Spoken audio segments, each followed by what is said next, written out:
tous. Bonjour à vous, monsieur le témoin.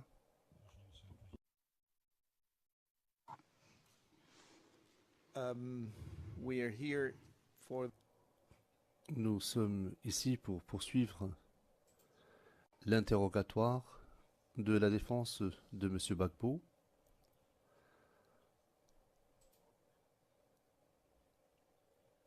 Je vais poser la question à l'équipe de défense de monsieur Gbagbo.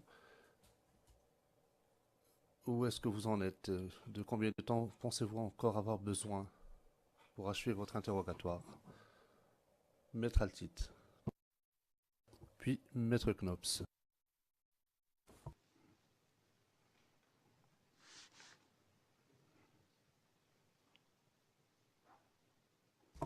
Merci, Monsieur le Président.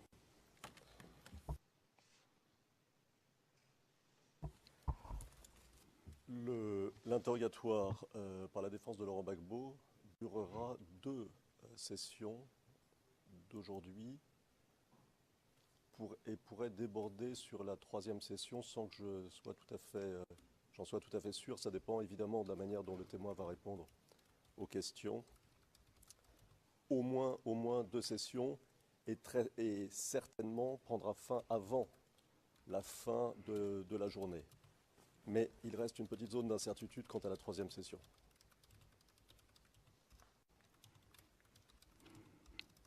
well, thank you very much. Le Président, merci beaucoup. Nous espérons effectivement que vous allez vous en tenir à 2 volets d'audience. Maître Knops. Maître Knops, bonjour, Monsieur le Président, Madame, Monsieur les juges. La défense de Monsieur Blé-Goudet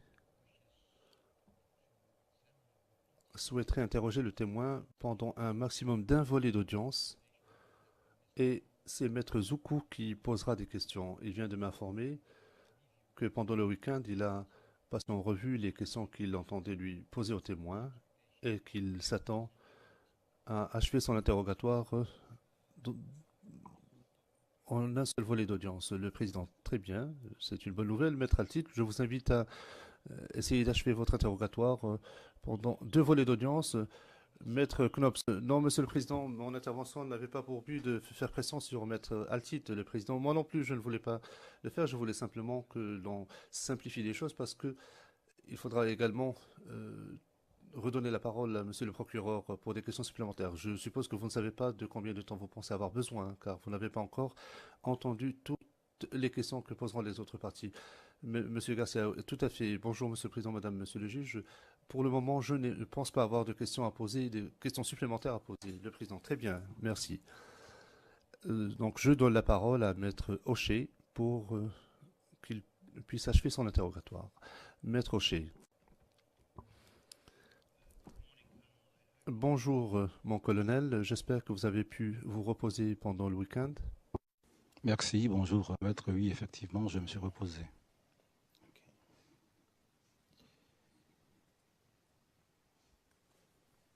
I will begin by asking you. Je vais commencer par vous poser des questions sur les véhicules au sujet desquels vous avez été interrogé. On vous a posé des questions concernant 2 véhicules dont disposait la garde républicaine. Le premier était russe et le deuxième était de fabrication sud-africaine. Est-ce que vous vous en souvenez? Est-ce que vous pouvez me dire si d'autres unités disposaient de véhicules, à part la garde républicaine, est-ce que les autres unités disposaient d'autres véhicules? Affirmatif, d'autres unités disposaient effectivement d'autres véhicules aussi.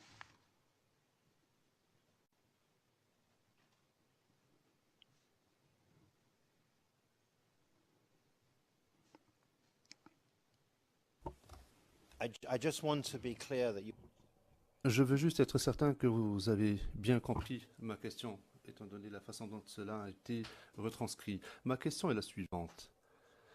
Les 2 véhicules au sujet desquels vous avez été interrogé, le véhicule russe et le véhicule sud-africain, est-ce que vous savez si d'autres unités, à part la garde républicaine, avaient également ce type de véhicule précisément? J'ai répondu oui.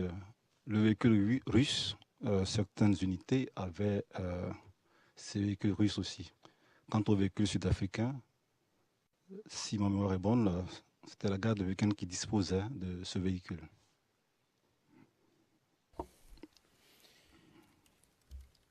And on the vehicles which the Republic Et sur les véhicules dont disposait la garde républicaine,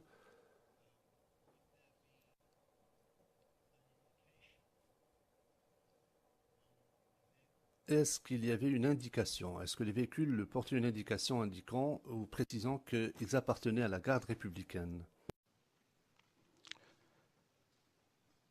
Affirmatif, il y a deux éléments qui attestent cela. Il y a d'abord les numéros d'immatriculation. Chaque corps a un numéro d'immatriculation et concernant la garde républicaine, tous nos véhicules commencent par le numéro 51. Mais en plus, il était marqué sur les véhicules, il était notifié GR, qui signifiait garde républicaine.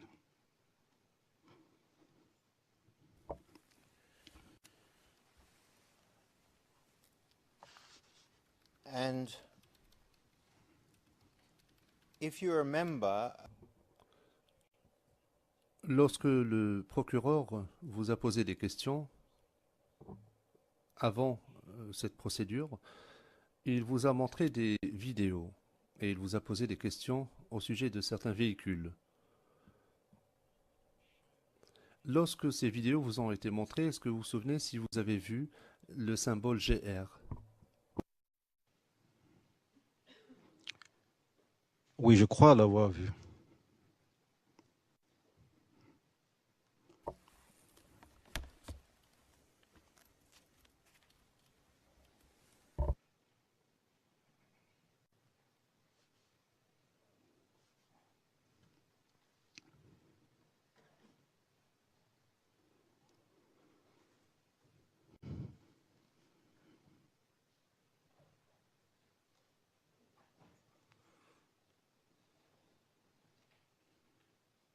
I'll just refer to your interview.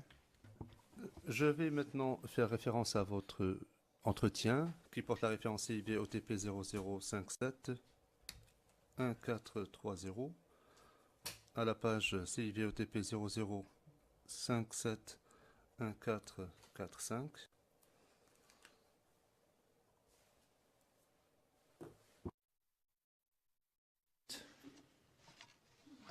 From lines 1 to Je vais lire à partir de la page, de la ligne, je dis, 125 à 130, et je cite en français.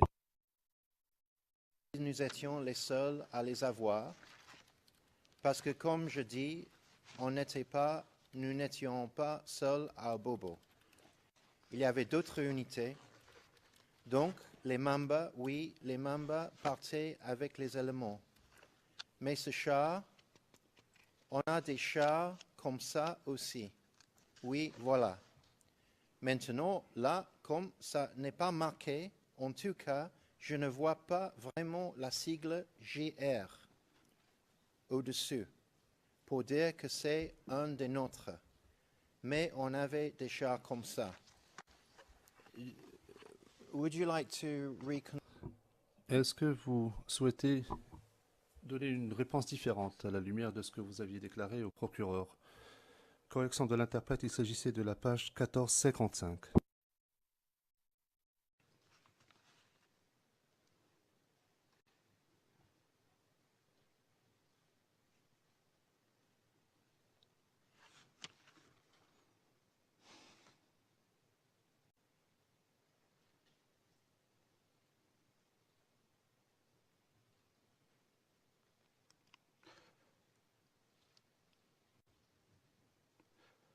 Bien.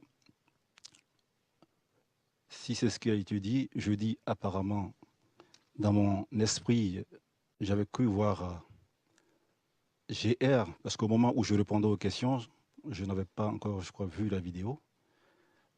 Mais dans mon état d'esprit, j'avais cru voir GR écrit en peinture blanche sur le véhicule.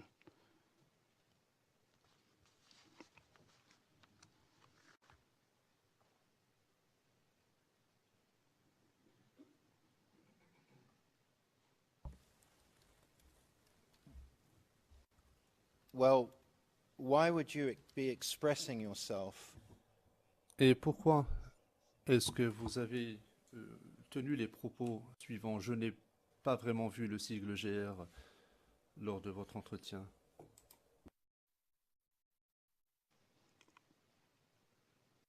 On vous avait pas montré une vidéo pendant votre entretien. La vidéo, je l'ai vue, je crois, il y a quand même 3 ans ou 4 ans. Et j'ai cru voir justement marqué GR sur le flanc du véhicule. All right. Well, we may come back. Très bien, nous reviendrons là-dessus plus tard, mais nous allons passer à autre chose maintenant.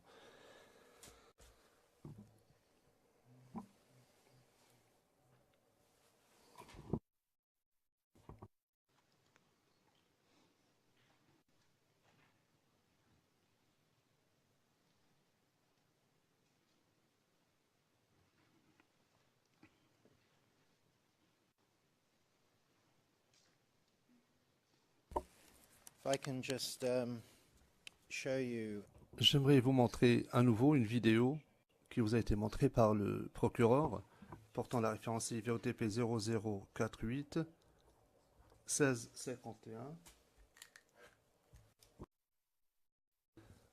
à partir de 00 minutes 22 secondes jusqu'à 00 minutes 45 secondes.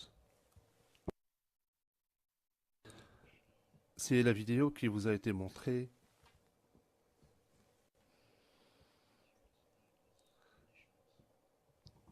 et où vous avez parlé de munitions.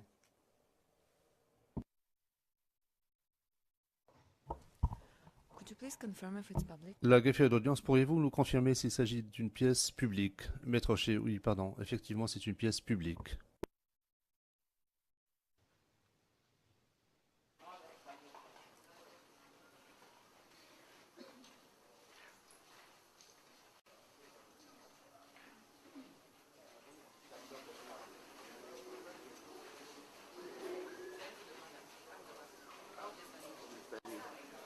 Oui, c'est ça.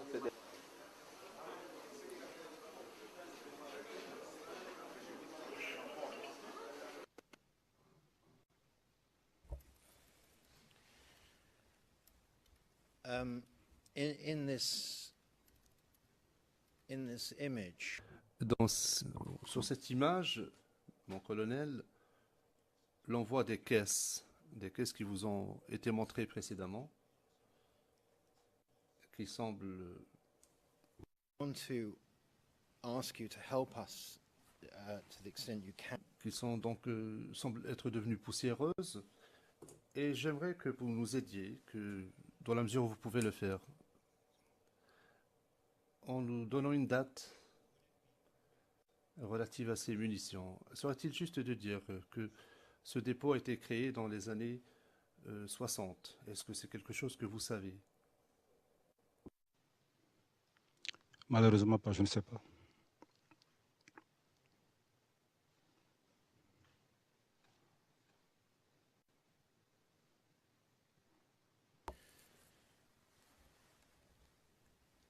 And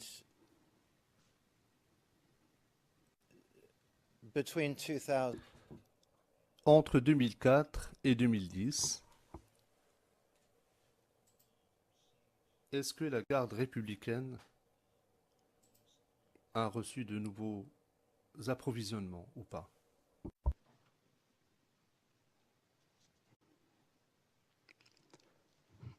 Au niveau des approvisionnements,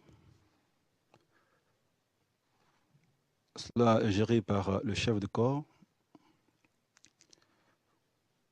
Maintenant, pendant cette période, au niveau de la garde républicaine, Massoud à munitions et d'armes, nous n'avions pas reçu de munitions et d'armes complémentaires. Donc, pendant cette période, étant donné que ce n'était pas moi qui en avais la responsabilité, et comme vous avez dû vous en apercevoir sur un document signé du chef d'escadron de la gendarmerie qui souhaiterait avoir des armes individuelles et des munitions, cette demande avait été adressée au chef de corps, le général de Boblé.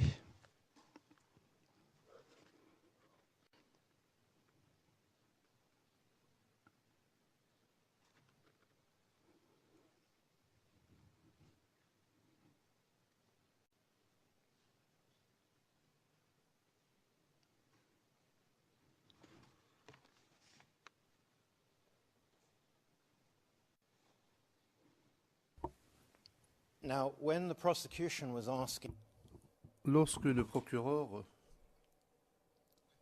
vous a posé des questions au sujet des armes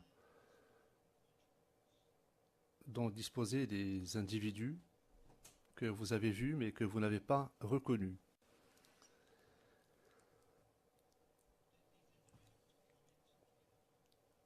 est-ce que ces individus sont venus au camp avec ces armes? Le président, vous faites référence à la centaine de personnes, parce que si vous dites simplement les personnes auxquelles a fait référence le procureur, parce que le procureur a posé des questions pendant l'enquête et a posé des questions dans le prétoire, il faut être précis. Parfois, il est difficile de comprendre ce que vous entendez par au juste et le transcript risque de ne pas être clair. Maître Rocher, vous avez tout à fait raison, monsieur le procureur. Je fais référence au procès. Lorsque le procureur a posé une question au sujet d'une centaine de personnes qui portaient des vêtements civils et le témoin n'avait pas reconnu qui ils étaient.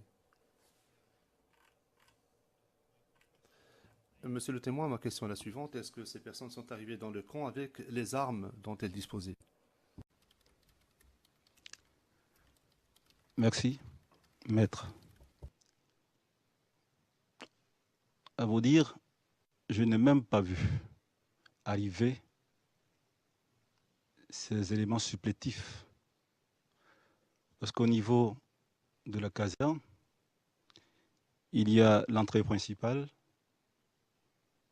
et il y avait un portillon, une porte dérobée du côté de la façade lagunaire où on pouvait naturellement faire passer des hommes. Et je crois que c'est à ce moment-là, c'est par là-bas qu'ils sont passés. Et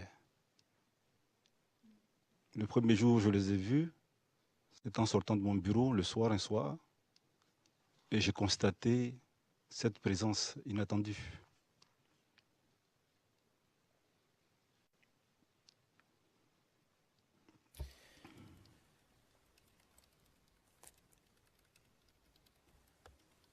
now, the weapons that Question. Les armes que vous aviez dans le camp pour vos éléments à vous, les hommes qui étiez sous votre commandement, évidemment, c'est vous qui contrôliez ces armes-là, n'est-ce pas? Oui, j'en avais la responsabilité, mais le contrôle effectif était fait par le responsable de l'armement, qui était l'adjudant BD Kofi. Et donc, c'est lui qui réellement avait la comptabilité.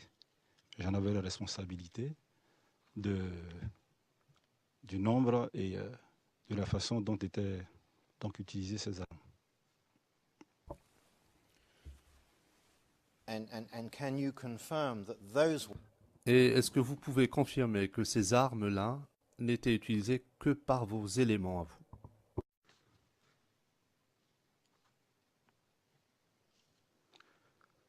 Oui, ces armes-là étaient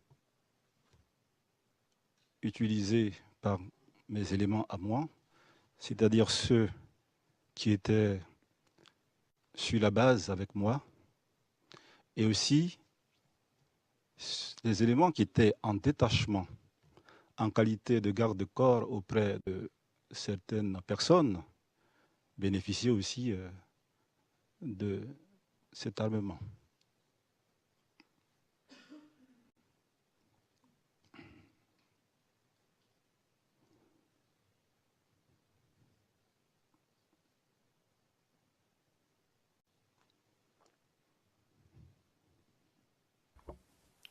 Right, thank you. Fort bien, merci.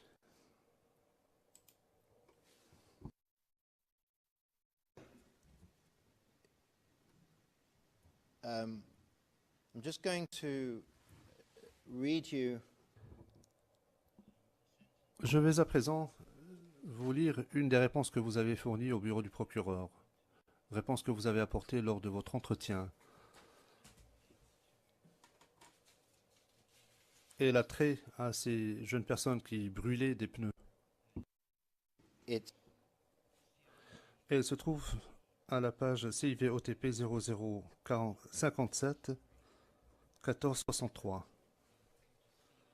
Et la page en question est CIVOTP 0057 1466. Referring to another argument. Le président, et là vous faites référence à un autre groupe de personnes, vous ne parlez pas des centaines qui sont arrivées. Je veux juste éviter toute confusion. Vous parlez de jeunes personnes, vous parlez de la centaine de personnes, de jeunes. Maître Rocher, en fait je n'ai pas utilisé le mot jeune, le président. Non, c'est... Je vais relire ce que vous avez dit. Je vais vous lire une phrase. C'est une réponse que vous avez apportée au procureur dans le cadre de votre entretien. Maître Rocher, non, cela n'a rien à voir avec la centaine de personnes. Le président, donc vous parlez d'un autre scénario. Maître Rocher, tout à fait. Les choses vont être plus claires lorsque j'aurai lu cette phrase. Je vais citer la phrase en français. Ça se résume en 2 mots. Il faut dire en fait que les jeunes de Trècheville manifestaient ces manifestations de rue en brûlant des pneus, en faisant un certain nombre de choses. Et la garde républicaine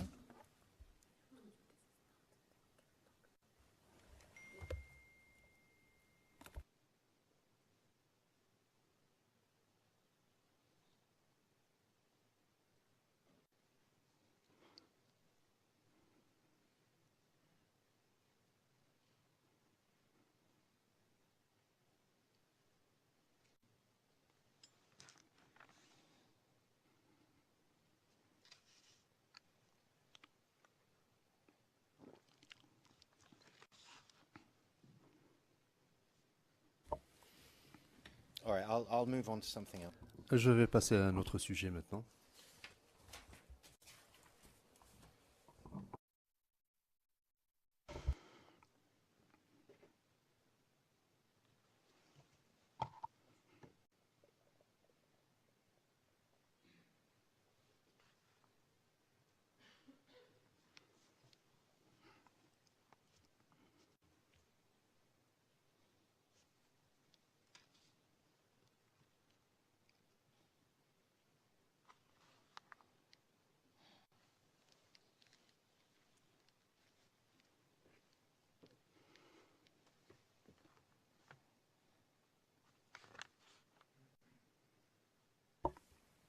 I'm going to go to another part.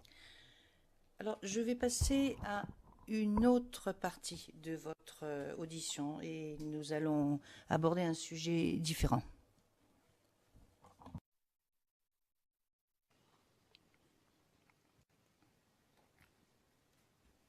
And this is at CI. Document CIVOTP 0057 1430, page CIVOTP 0057 1448.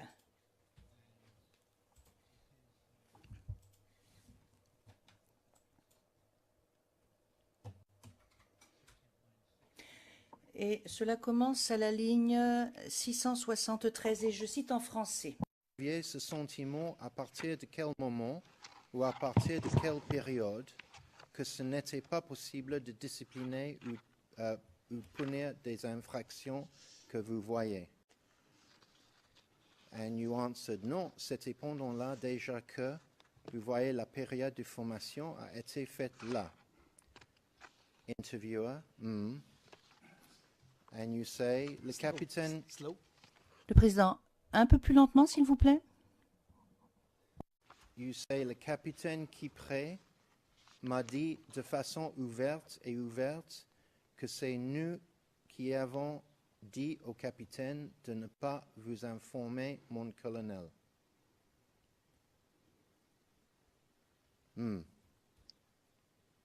Moi, c'est déjà là, c'est déjà là. Interviewer, bon.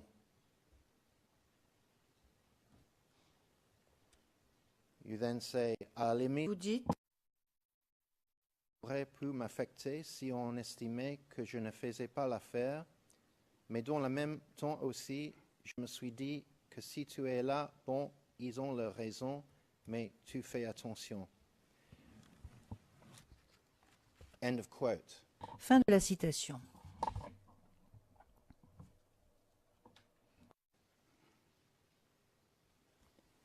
And my question is, Et voilà quelle est ma question. Pourquoi est-ce qu'à ce moment-là de votre entretien, vous n'avez pas dit ce que vous avez dit dans le prétoire, à savoir qu'on vous avait dit qu'il n'avait plus confiance en vous?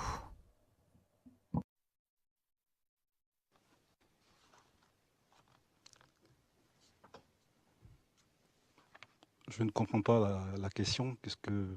Si vous pouvez la reformuler, parce que vous venez de lire un passage, ensuite vous me demandez pourquoi est-ce que je ne comprends pas. Si vous pouvez la reprendre.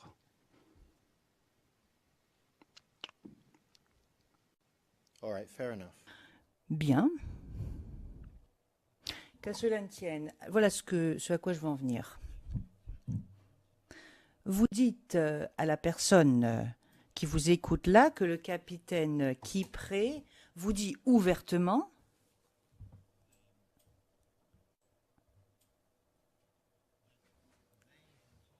qu'ils avaient dit au capitaine de ne pas vous informer.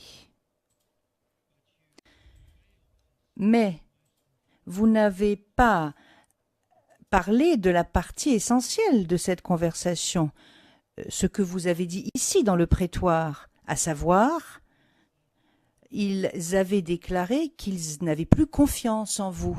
Pourquoi est-ce que vous ne l'avez pas dit cela lorsque vous leur avez dit que le capitaine Kipré vous a dit de façon ouverte qu'ils avaient dit au capitaine de ne pas vous informer? Pourquoi est-ce que vous n'avez pas ajouté cet élément essentiel, à savoir le fait qu'ils avaient perdu confiance en vous, qu'ils n'avaient plus confiance en vous? Merci. Mais peut-être que la question ne m'avait pas été posée, sans doute, et ceci pourrait expliquer cela. Vous savez, je pense que il y a certaines choses que vous pouvez dire aujourd'hui, et puis demain, ajouter d'autres choses, sinon peut-être retirer. Mais à partir du moment où on ne m'avait pas posé la question, je n'en ai pas parlé.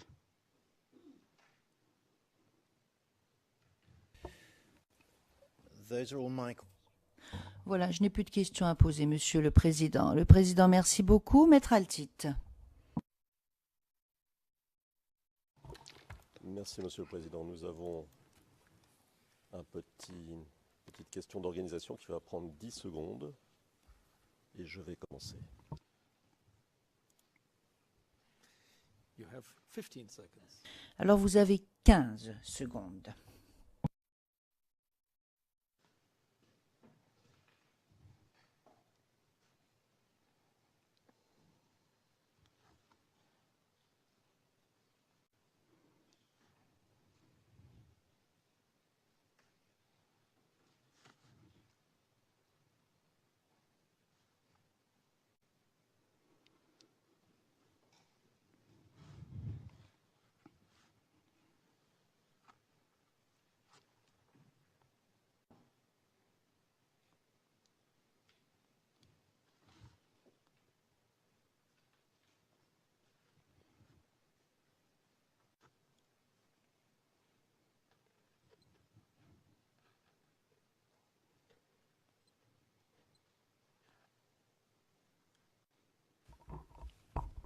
Merci, Monsieur le Président.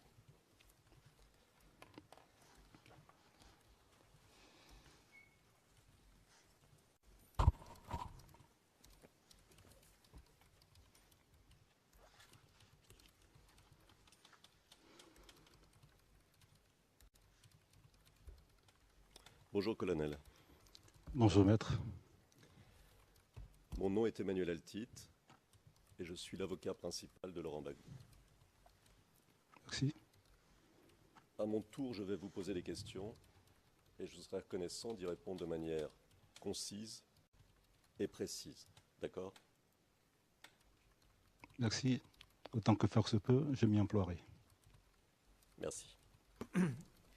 And the interpreters would be Et le président et les interprètes vous seraient extrêmement reconnaissants si vous ménagez des temps d'arrêt et si vous parlez lentement. Les interprètes et les sténotypistes, bien sûr. Questions et vos réponses. Comme cela, les interprètes pourront avoir le temps de passer d'une langue à l'autre. D'accord? D'accord. Parfait. Alors, colonel, vous nous avez parlé de la bataille d'Abidjan. Vous vous rappelez? Affirmatif. Vous nous avez dit qu'elle avait eu lieu lors de la deuxième quinzaine de mars 2011. Vous vous souvenez? Affirmatif. Est-ce que vous pouvez nous en dire plus sur cette bataille? Qu'est-ce que c'est? Qu'est-ce que c'était cette bataille? Qui étaient les protagonistes? De votre point de vue, naturellement.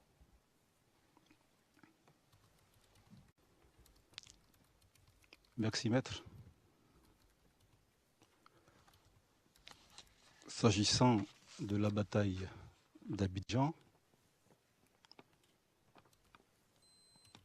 il y avait les forces de défense et de sécurité qui avaient donc, depuis le décret numéro 10-306 du 14 novembre 1910, portant réquisition des forces armées nationales, depuis ça aussi, depuis ce décret aussi, toute l'armée avait donc comme mission de sécuriser et de protéger la ville d'Abidjan. Donc, nous avions les forces de défense et en présence, nous avions des groupes armés non identifiés, soit on parlait de rebelles ou de jeunes aussi qui d'obédience RHDP et donc qui faisaient des incursions dans les commissariats pour poser des actes contre les forces de défense. Et donc, il y avait une chose, j'étais sûr, les forces de défense de sécurité et en face, des groupes de défense non identifiés, mais qu'on traitait soit de rebelles, et d'autres jeunes aussi qui avaient fait et cause, je crois, pour le groupe politique RHDP. Voilà, maître, ce que je peux dire. D'accord. Et à partir de quand ces groupes armés que vous venez de qualifier, dont vous nous avez rappelé qu'ils étaient qualifiés de rebelles, se sont mis à attaquer les commissariats, comme vous l'avez dit?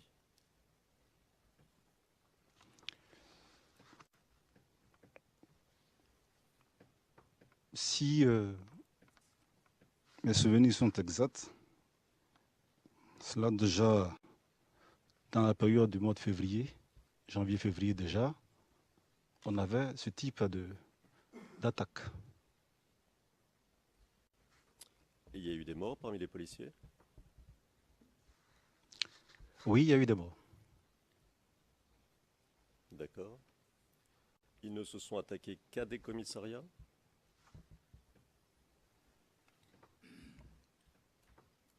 Principalement, oui. D'accord. Vous souvenez-vous du nom d'un ou de plusieurs de ces groupes?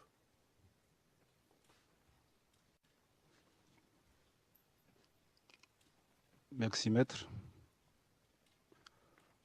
On parlait du commando invisible dans la commune d'Abobo, par exemple. Et vous avez un autre exemple en tête? Non. Par qui était-il dirigé, le commando invisible? Aucune idée, maître. Aucune idée? Affirmatif. D'accord. Vous parlez de groupes armés à l'intérieur de la ville, présents, d'après ce que vous nous dites à l'instant, enfin, se manifestant, d'après ce que vous dites à l'instant, depuis février par des attaques. Y avait-il à l'hôtel du Golfe des troupes armées opposées au régime du président Gbagbo? Affirmatif. Ils étaient nombreux? Je n'y étais pas, donc je ne peux pas savoir leur nombre. Mais vous êtes un militaire de haut rang, avec de hautes responsabilités. Vous étiez à l'époque un militaire de haut rang avec de hautes responsabilités. Vous n'aviez aucune information sur les personnes qui se trouvaient au Golfe? Alors, vous me parlez maintenant sur les personnels effectifs. Oui, vous m'avez posé la question. Je vous ai dit que c'était donc des militaires d'obédience RHDP, donc qui étaient au Golfe. S'agissant maintenant de leur nombre, je ne peux pas vous le dire, malgré ma position de haut gradé. D'accord. Par qui étaient-ils commandés, ces militaires se trouvant au Golfe?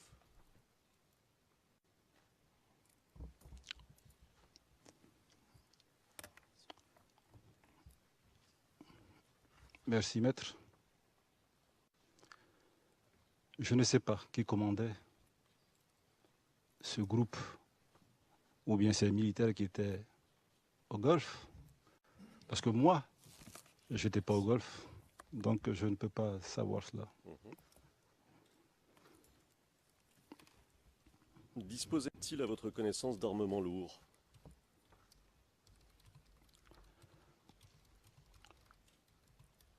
Ça, je ne les ai pas vus parce que je n'étais pas sur donc, le terrain au niveau du Golfe.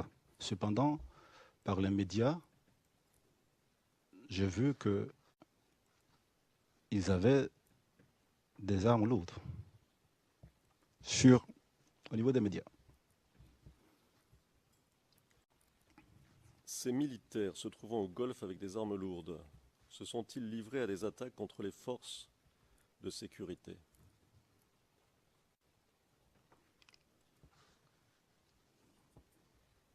Je dirais plutôt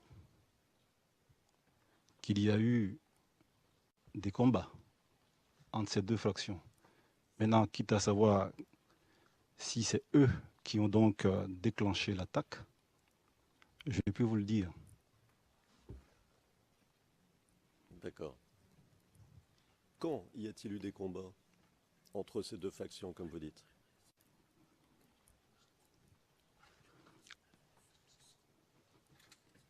Je peux juste vous donner la période, comme je dis, mais pas de façon exacte. C'est dans la période de janvier à mars, mais je ne peux pas vous donner une date précise, parce que je n'ai pas souvenance. Il y a eu des morts? Je ne faisais pas partie du premier plan de ces combats.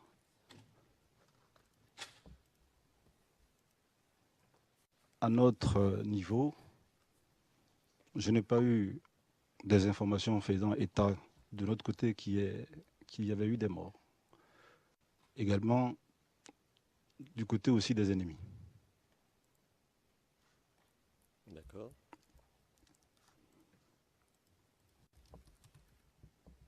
Vous nous avez parlé de l'attaque qui avait été lancée contre votre caserne où vous vous trouviez. Est-ce que vous pouvez nous raconter un petit peu ce qui s'est passé? Merci, maître. Ces attaques se sont passées dans la période du 4 au 5 avril. Et ça s'est passé nuitamment, où nous avons été bombardés et jusqu'au petit matin, tous nos moyens de défense et de combat avaient été mis hors d'usage. La cuisine, aussi également, tous nos véhicules, les bâtiments aussi. Et voici un peu ce qui s'est passé, le constat que je fais au petit matin. D'accord.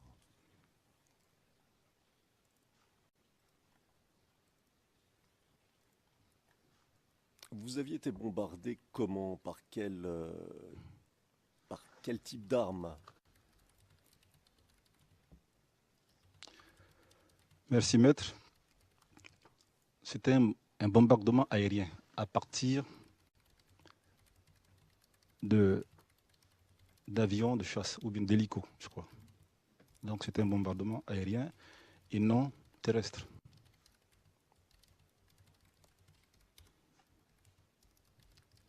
Avion de chasse, hélicoptère de quelle nationalité?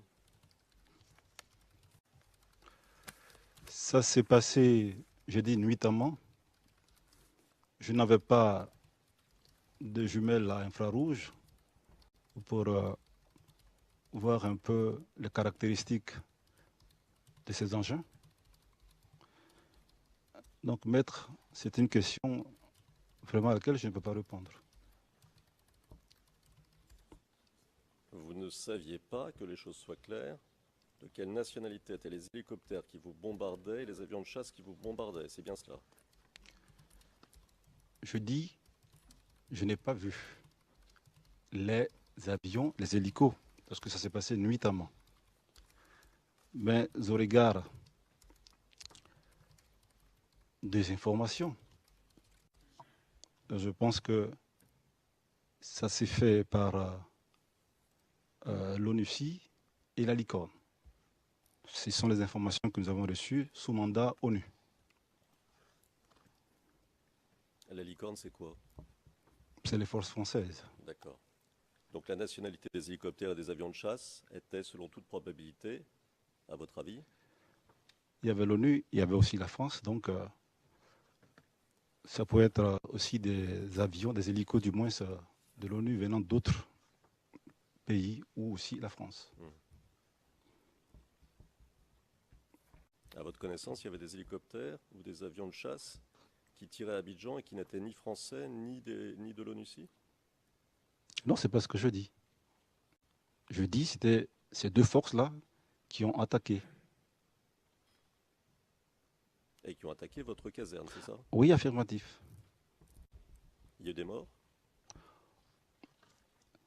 Oh, Dieu merci, je n'ai pas dénombré au niveau de mon personnel des cas de décès.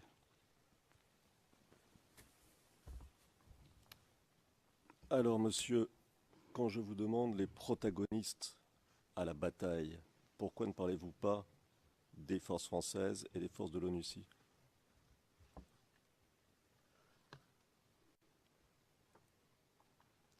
Dans un premier temps, c'était une bataille ivoiro-ivoirienne. Ces forces-là étaient là sous mandat pour essayer donc de maintenir la paix au niveau de la Côte d'Ivoire. Donc, c'est pour ça que j'ai principalement parlé de... Je n'ai pas parlé d'eux, mais maintenant, avec vos questions beaucoup plus précises, j'ai donc affûté ma réponse. Et leur mandat de maintien de la paix comprenait la possibilité de tirer sur les forces de défense ivoiriennes, c'est ça? Ben non. Le mandat initial, c'était le maintien de la paix. Et il y a eu donc une deuxième mandat autorisant, je crois, cela.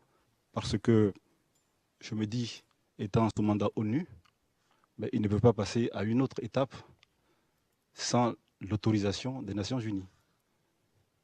Ça, c'est une interprétation que je fais.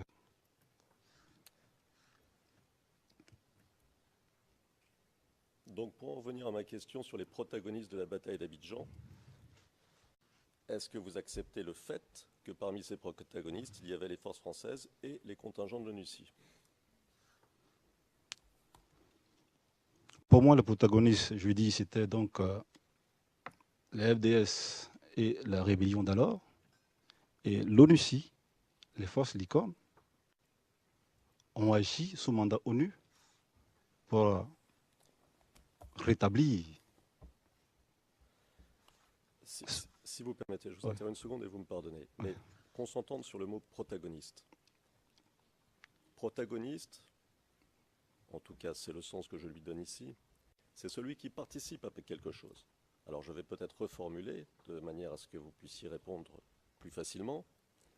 Accepteriez-vous le fait que parmi ceux qui participaient à la bataille d'Abidjan, il y avait les forces françaises et les contingents de l'ONUCI? Affirmatif. Très bien. Alors, vous êtes attaqué par voie aérienne dans la nuit du 4 au 5 avril, c'est bien ça? Affirmatif. Est-ce que vous êtes attaqué par voie terrestre? Non. Est-ce que vous étiez à ce moment-là l'objet d'un siège par des forces autres?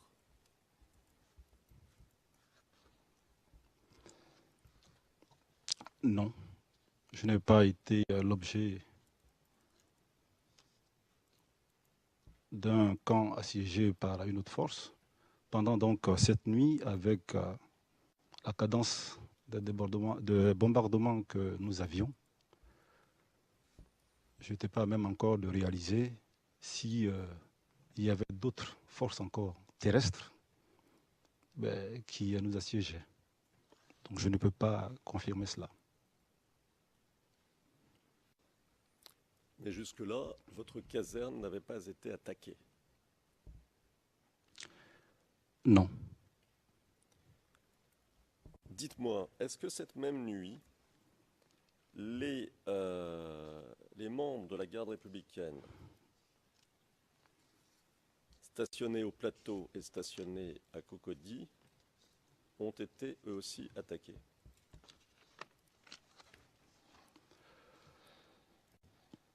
C'est principalement Trècheville qui a été attaqué, tout simplement parce que Trècheville était donc la base. Et c'est à Trècheville que j'avais un certain nombre d'armements. Donc, étant la base au niveau d'Abidjan, tout s'est vraiment focalisé sur Trècheville. Alors, je vais vous poser la question un peu différemment.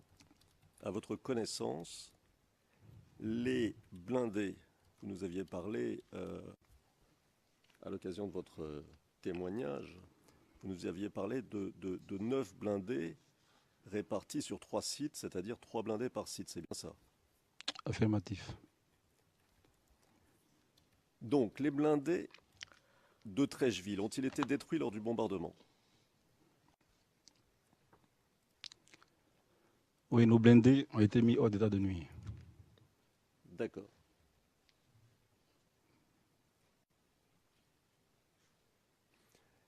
Est-ce que les blindés présents sur le site du plateau et sur les sites de Cocody ont eux aussi, à un moment quelconque, pas nécessairement cette nuit-là, peut-être après, peut-être avant, je ne sais pas, à un moment quelconque, été mis hors d'état de fonctionner?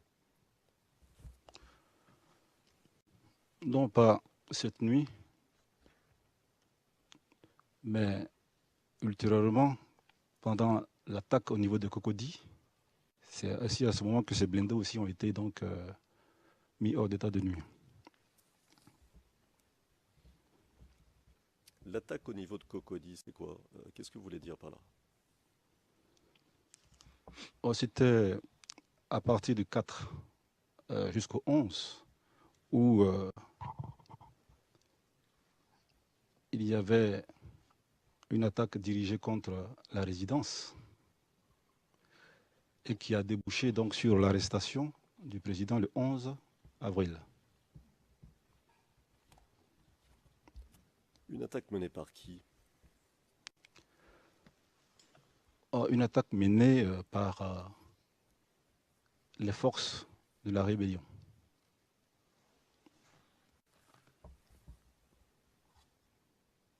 Personne d'autre? Ce que nous avons vu au final, lors de l'arrestation du président Gbagbo, je n'ai vu que les militaires des forces nouvelles. Et vous avez vu ça où? À la télé. Mhm. Et aujourd'hui, est-ce que vous avez des informations un peu plus détaillées sur qui a attaqué la résidence?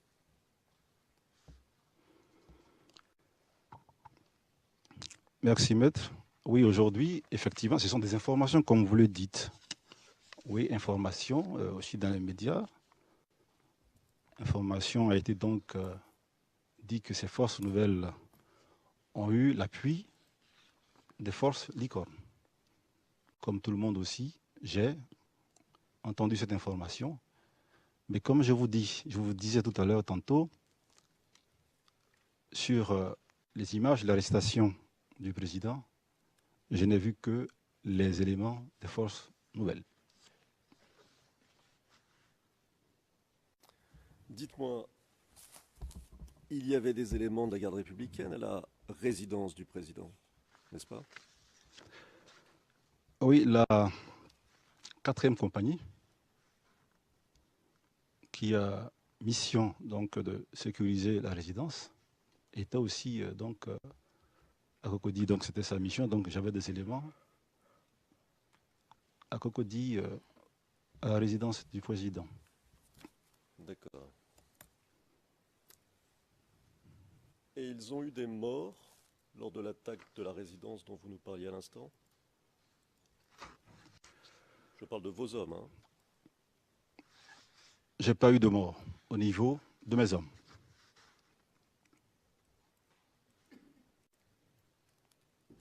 Pourquoi? Parce qu'ils n'étaient plus là au moment où l'attaque a eu lieu? Pas forcément. J'étais supposé être là. Ils étaient donc à leur poste. Mais vous savez, sous le feu de l'ennemi, vous pouvez donc prendre des dispositions pour vous protéger et donc éviter donc, de subir la mort. Et puis vous préparer et, si le temps le permet, riposter et réagir. D'accord. Sous le feu de l'ennemi, qui était l'ennemi là? Qui tirait sur eux? Je vous ai dit tout à l'heure, cette bataille était menée par les éléments des forces nouvelles. D'accord. Est-ce que parmi les soldats, ou officiers d'ailleurs, les membres de la garde républicaine qui défendaient la résidence, est-ce que certains appartiennent toujours à la garde républicaine?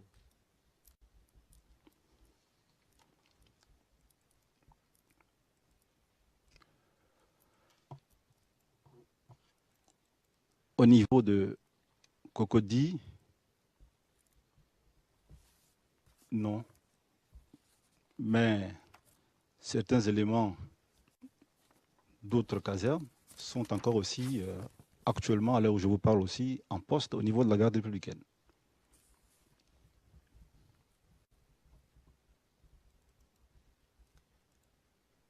Que sont-ils devenus? Que sont-ils devenus, ces membres de la garde républicaine qui défendaient Cocody, qui n'ont pas été tués? Aujourd'hui, dans le cadre donc des affectations au niveau donc de l'armée, ces éléments ont été donc affectés dans d'autres unités.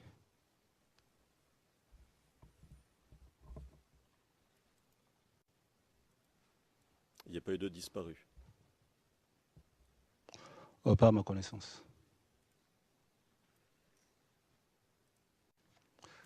Parce que, tout simplement, à l'appel de nouvelles autorités, lorsque tous les éléments, tous les militaires qui ont répondu à l'appel sont arrivés, nous avons effectivement constaté des absents. Par exemple, en la personne du lieutenant-colonel Okomodi, qui n'était pas donc venu et qui a dit qu'il ne pouvait pas, lui, répondre à cet appel. D'autres militaires aussi sont en exil actuellement, en la personne du chef de bataillon Tapeko Kipré, qui était lui le commandant du groupement numéro 2. Et donc, tous ceux qui étaient là, je n'ai pas eu écho de militaires morts, sauf que avec donc la mise en place progressive des forces de Côte d'Ivoire, et comme je l'ai dit tantôt, dans le cadre donc des mutations, certains éléments ont été donc affectés dans d'autres corps. D'accord.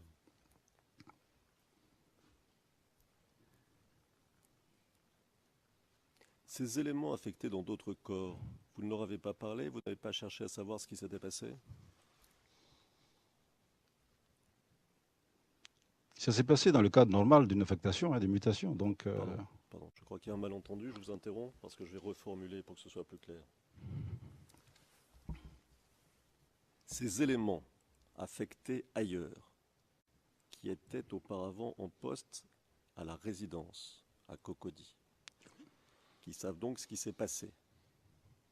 Vous ne leur avez pas parlé depuis lors pour essayer d'apprendre, d'en savoir plus sur ces événements terribles, tragiques, pour savoir comment ils avaient réagi d'un point de vue militaire, mais aussi peut-être d'un point de vue personnel. Vous ne leur avez jamais parlé? pour ceux qui sont venus, parce que je dis à l'appel donc des nouvelles autorités, tous ceux qui ont voulu répondre à l'appel sont venus. Et donc, j'ai parlé à la troupe, et donc je demandais aux uns et aux autres s'ils avaient certaines informations à me donner. Et je n'ai pas eu d'éléments qui soient venus à mon niveau. Voilà un peu ce que je peux dire, me donner des informations. D'accord.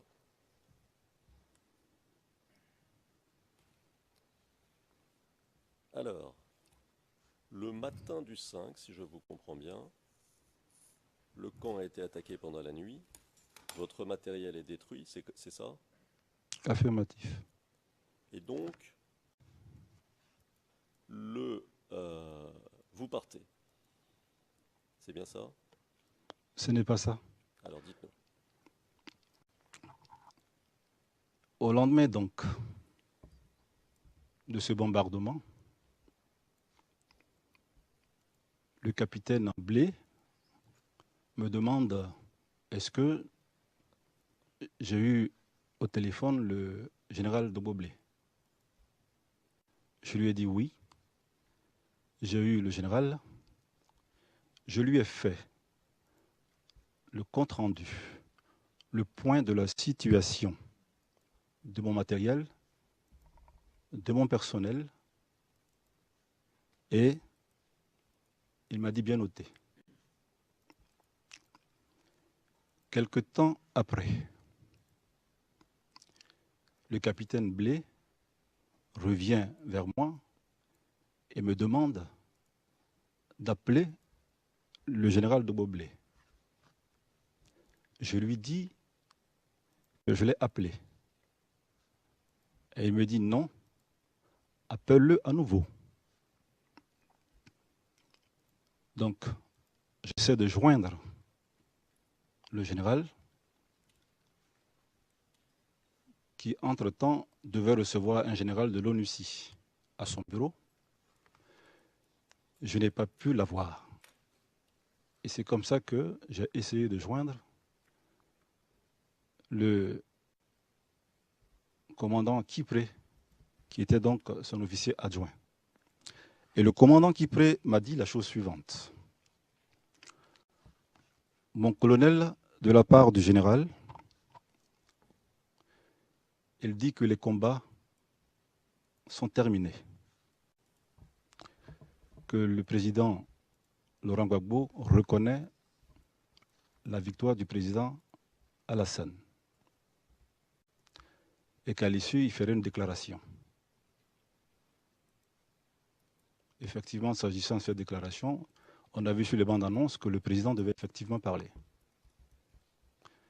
Et donc, avec cette réponse que m'a donnée le commandant Kipré, j'ai été donc appelé encore par le capitaine Blé, qui lui déjà était à la base navale de Locodiro.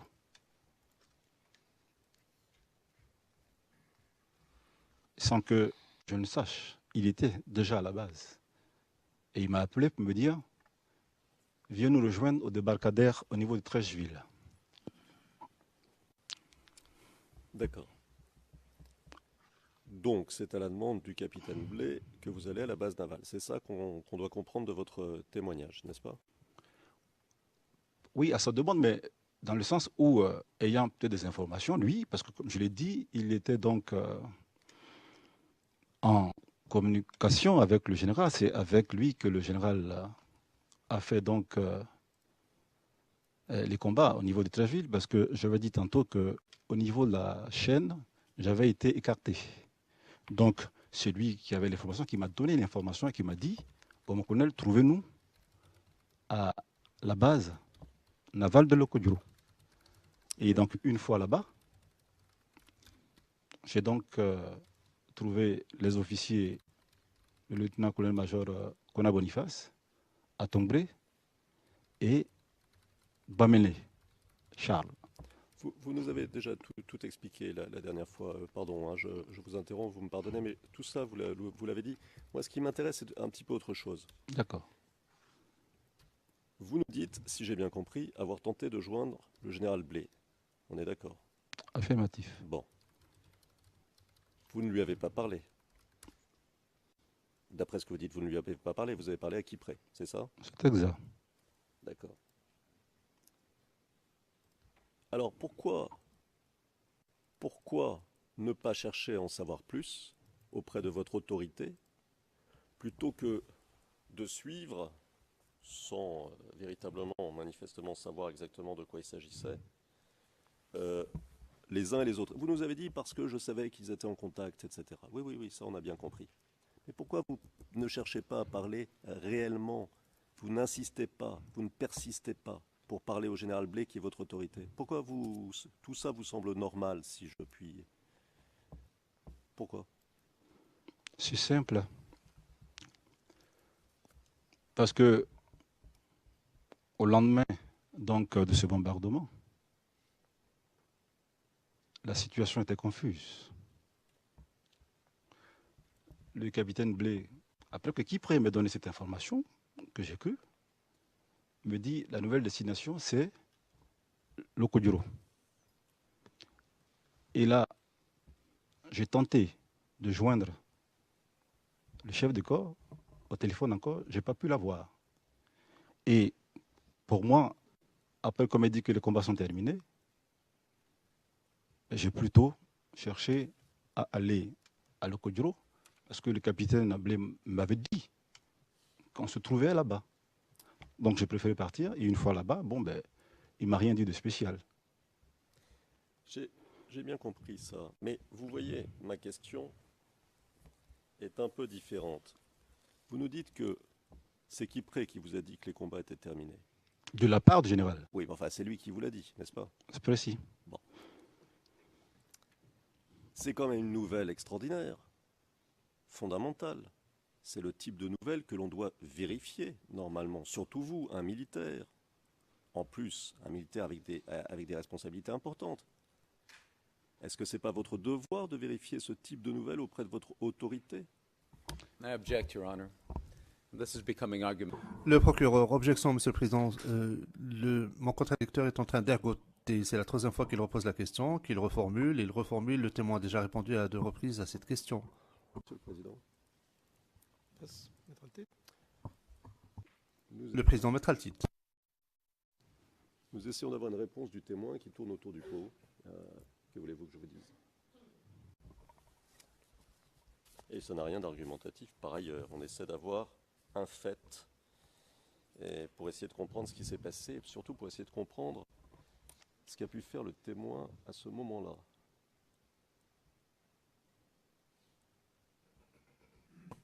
So please put the question. Le Président, posez votre question de manière frontale et vous aurez alors une réponse directe et nous verrons après cela.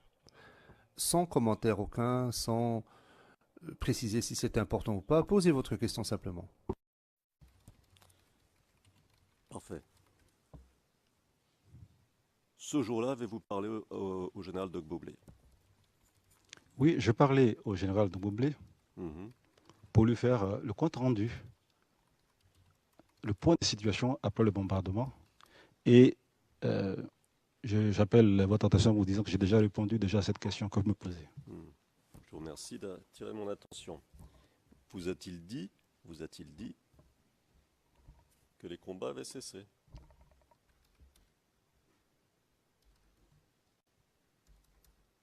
Lorsque je l'ai appelé, c'était pour lui faire le point de situation. Il m'a dit bien noté. La deuxième fois, je n'ai pas pu donc l'avoir téléphoniquement. D'accord. Et c'est le commandant Kipré qui m'a donné cette information de sa part. On a bien compris. Est-ce que vous pouvez simplement répondre à ma question par oui ou non? Laquelle? Je prends quelques secondes pour laisser le temps au traducteur de traduire. La question est, vous a-t-il dit que les combats avaient cessé? Non. Non. D'accord. And this was clear. And this was Le Président, et c'était clair, c'est ce qui ressortait clairement de la réponse. Je ne sais pas pourquoi vous revenez sur la même question, c'était absolument clair. Au cours de votre témoignage, vous nous avez dit Abidjan était le dernier bastion. Vous vous souvenez que vous avez employé ce terme? Mm. Vous en souvenez? Oui. Qu'est-ce que vous vouliez dire par là?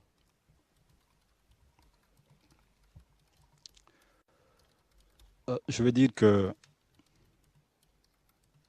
les forces nouvelles avaient, depuis le nord jusqu'à Abidjan, pris ces différentes régions. Et donc, elles étaient à l'entrée d'Abidjan. Et donc, c'était Abidjan qui était encore sous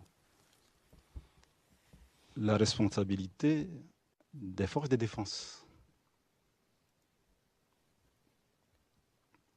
Elles venaient d'où, ces forces nouvelles? En provenance du nord.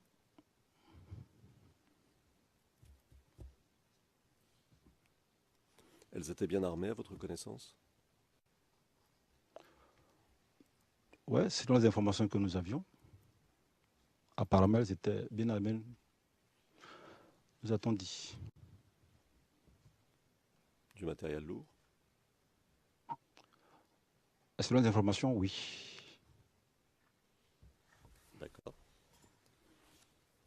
Et selon vos informations, ont-elles commis des massacres sur leur chemin du nord à Abidjan?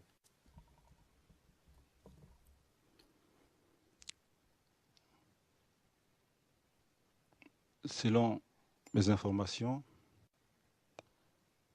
je dirais non, parce que tout simplement, en réalité, il n'y a pas eu vraiment de combat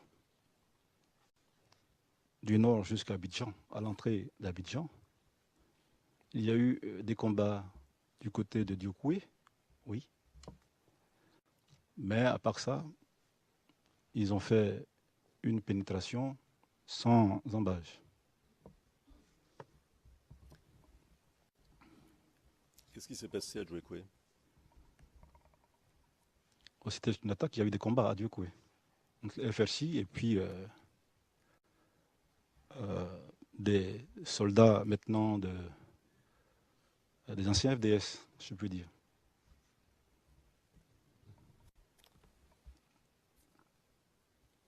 Pas de massacre de population civile? À ce niveau, je ne puis confirmer parce que les deux camps se rejetaient la balle. Donc je ne puis vous affirmer si ces massacres provenaient d'un camp X ou Y.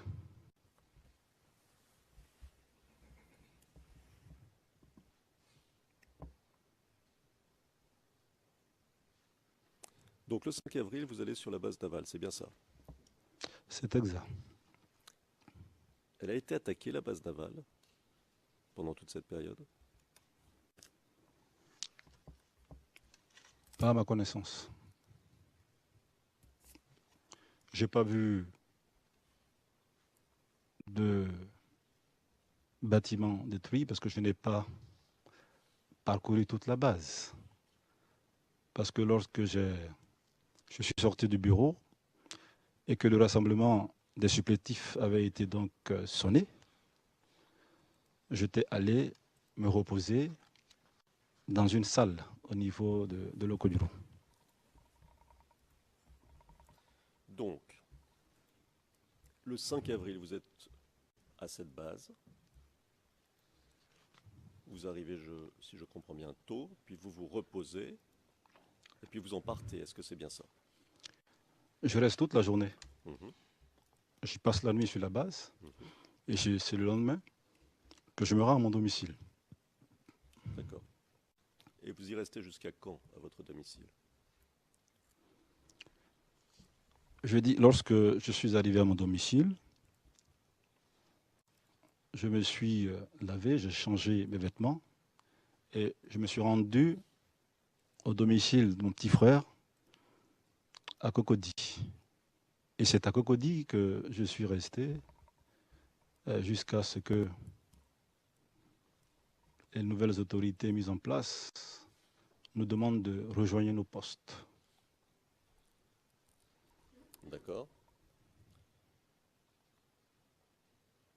Donc vous avez repris du service, toujours à la garde républicaine, quelques temps après. Combien de temps après?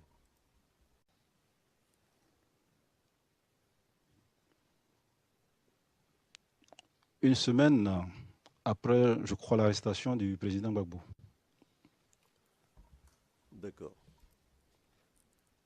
Cette arrestation ayant eu lieu le 11 avril, vous nous confirmez que vous étiez de nouveau responsable de la garde républicaine le 18 avril. C'est bien ça, à peu près? Je n'étais pas le responsable de la garde républicaine. J'étais le commandant du groupement numéro 1, parce que là, il y a l'arrêté qui me désignait en tant que tel. Et c'est donc en tant que commandant du groupement numéro 1, et l'officier le plus gradé, que j'ai donc essayé de remettre en route tous les éléments pour commencer à travailler. D'accord. Mais vous confirmez que quoique commandant du groupement numéro 1, le 18 avril ou à peu près, vous faisiez office par intérim de commandant de la garde républicaine. Est-ce que c'est bien ça? D'office, oui, parce que, comme je l'ai dit, j'étais donc l'officier le plus ancien. Et pour étayer ce que vous dites, c'est que le commandant Kipré Yagba, qui avait répondu aussi à l'appel, quand il est venu, on s'est vu donc au plateau. Il était donc venu pour reprendre du service et il m'a dit, mon colonel, nous sommes à votre disposition, commandez, nous allons donc exécuter. D'accord. Et ce Kipré, il est toujours à la garde républicaine aujourd'hui? Non, malheureusement, il est à la maison d'arrêt correctionnelle d'Abidjan, à la Maca. Pourquoi?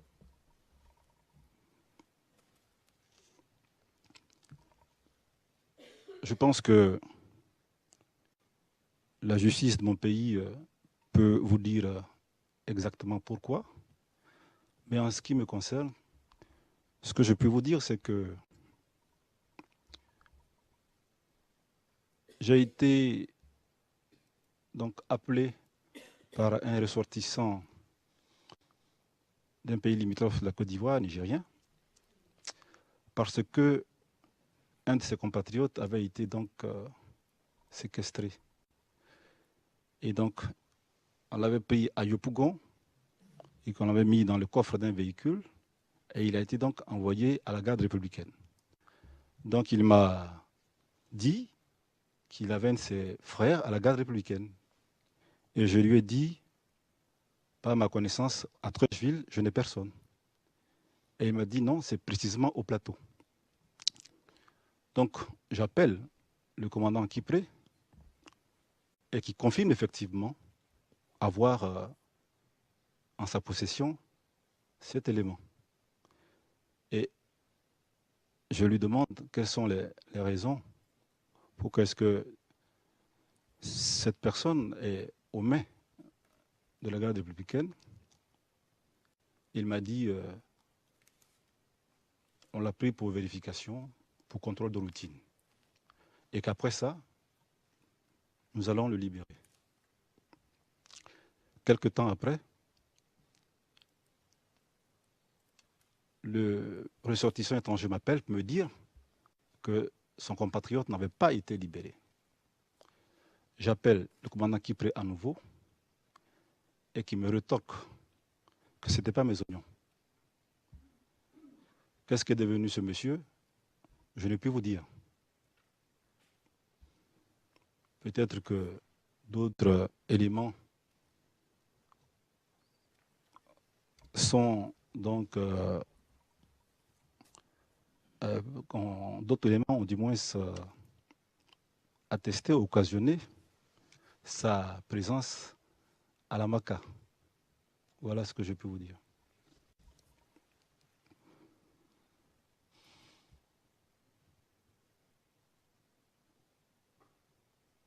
D'accord. Alors, vous nous confirmez que le 5 avril au matin, la garde républicaine a cessé le combat. C'est ça? Affirmatif. Est-ce que vous nous confirmez que le 5 avril au matin, les autres unités des forces armées ivoiriennes ont aussi cessé le combat? Quand je m'en tiens au propos du colonel Bamele, je peux dire que après le 5 avril, toutes les unités de la place d'Abidjan étaient en incapacité de combattre. Et donc, pour moi, il n'y avait plus de combat. Lorsqu'au niveau de la base aérienne, le colonel Bamene me dit qu'il reçoit de la part de son supérieur hiérarchique, le contre-amiral Vagba, qui dit que les combats continuent. Voilà ce que je peux dire à propos de cela. D'accord.